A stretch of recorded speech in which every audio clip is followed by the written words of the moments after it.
Hey seniors, so I heard that you were talking about criminal justice and should teenagers be sentenced to death.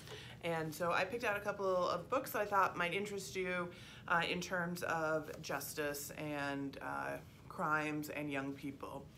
So my first book is October Morning. This is a novel in verse, and it's about Matthew Shepard, who was a 21-year-old gay college student who was dragged out of a bar in Wyoming, savagely beaten and tied up to a fence and left to die. I think it's a really great book and really talks about justice in Wyoming. Another book is I Have the Right To. This is a memoir of a high school student named Chrissy Prout. She went to a really fancy private school in New Hampshire. As a freshman, she was sexually assaulted by a senior.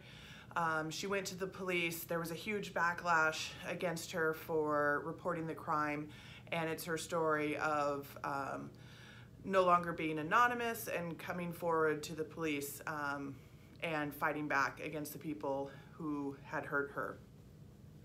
Another book, this is called I Am Alfonso Jones. It's by Tony Medina. It's a graphic novel.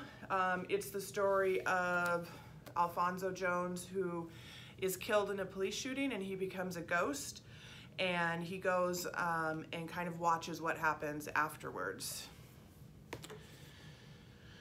This book is called Unpunished Murder, Massacre at Colfax and the Quest for Justice, and this is about one of, it's about a massacre, white supremacists massacred groups of African Americans, and the Supreme Court turned a blind eye to it.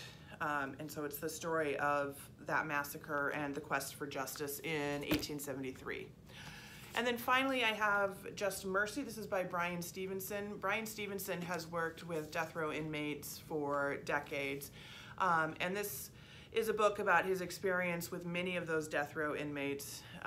And there's lots of connections to crime and racism and poverty and innocence, truly, that there's a lot of people on death row who are innocent.